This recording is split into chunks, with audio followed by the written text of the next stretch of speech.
Assalamualaikum warahmatullahi wabarakatuh. Waalaikumsalam warahmatullahi Ustadz mohon penjelasan ketika kita berkorban itu misalnya kita yang mengeluarkan sendiri satu rumah itu atas nama satu orang, misalnya ayah yang mengeluarkan tiap tahun atau perlu kita bergantian, ada anak ada istri kita bergantian tahun ini untuk anak tahun ini untuk istri, perlu begitu atau bagaimana tekniknya? Terima kasih. Assalamualaikum warahmatullahi wabarakatuh. Waalaikumsalam warahmatullahi wabarakatuh.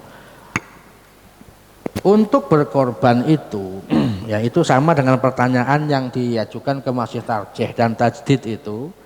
Bolehkah kita itu berkorban satu ekor kambing tapi di atas namakan satu keluarga?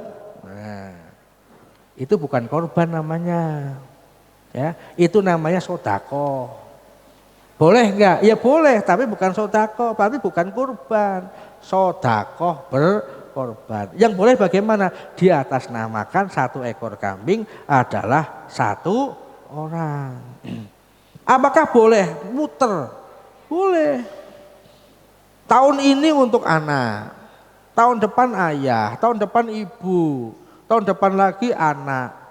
Begitu. Saya membuat tradisi buat keluarga saya ya seperti itu, atas namakan buat anak saya. Ya, hanya bainimnya itu. Masalah kemudian uangnya adalah uangnya orang tua, ya.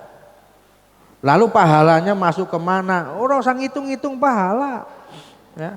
Pahala itu urusannya Gusti Allah. Kita masuk surga itu bukan karena banyaknya pahala kok.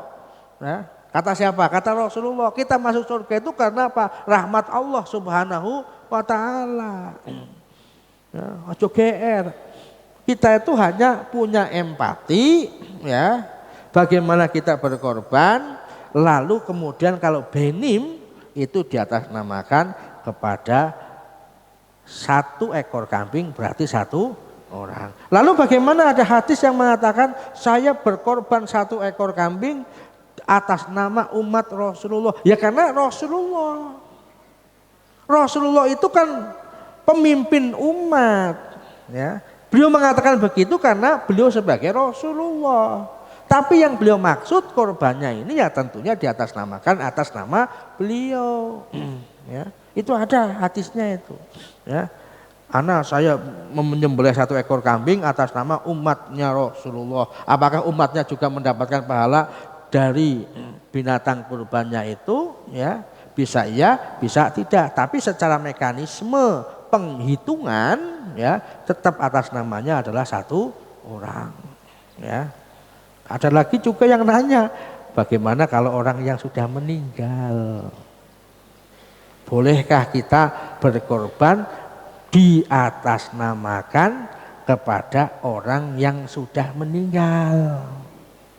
Ada catatannya. Kalau orang yang meninggal itu bernadar, bersumpah bahwa besok tolong uang itu, ya Bu, besok uang yang ada di tabungan Ibu tolong buat masjid Darul Iman, buat apa? Buat berkorban. Belum sampai Dzulhijjah meninggal. Boleh enggak seperti itu? Kalau dia sudah mengatakan berpesan seperti itu, wajib ditunaikan. Karena apa? Nazar. Tapi kalau tidak mengatakan apa-apa, tidak perlu dan tidak boleh.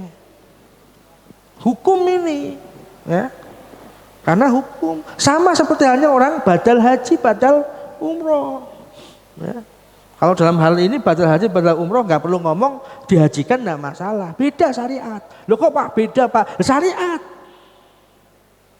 Yang namanya syariat itu bukan kata ustadz, bukan kata kiai, ya. Ya memang sudah ada aturannya. Syariat itu semuanya nggak boleh kecuali itu diperbolehkan oleh Allah dan Rasulnya. Ya. Lalu kemudian ada yang memperbolehkan lagi berdasarkan pertimbangan istimbatul hukmi. Ya. Makanya pertanyaan tadi Bu atas namanya adalah satu orang, satu ekor kambing ya berarti bainimnya satu. Ya. Kalau kemudian satu ekor sapi ya benemnya 7 orang, tidak masalah. Sama seperti hanya orang haji tamatu. Masa diatasnamakan barang-barang, ya ndak sah hajinya. Bapak ibu ya hajinya tamatu. Oh sing bayar bapak etok, ibu dia ora sah. Hajinya itu ndak sah. Karena apa? Harus membayar dam. Berarti bagaimana? Bayari ya loro. Berarti membayar duit dua untuk ayah dan ibu. Walaupun suami istri tetap nggak boleh. Syariat. Ya. Jadi ketentuan hukum itu memang kadang kita perlu hati-hati juga. Ya. Jadi menggampangkan juga nggak boleh, tashil nggak boleh. Ya. Fatwa itu berdasarkan bukan dari aspek karena wah sing gampang baik ora kaya kuwi, ya. Tetap mengikuti prosedur dan aturan yang ada. Mungkin ngaten Ibu, nggih, jawaban kula. Apa ada lagi yang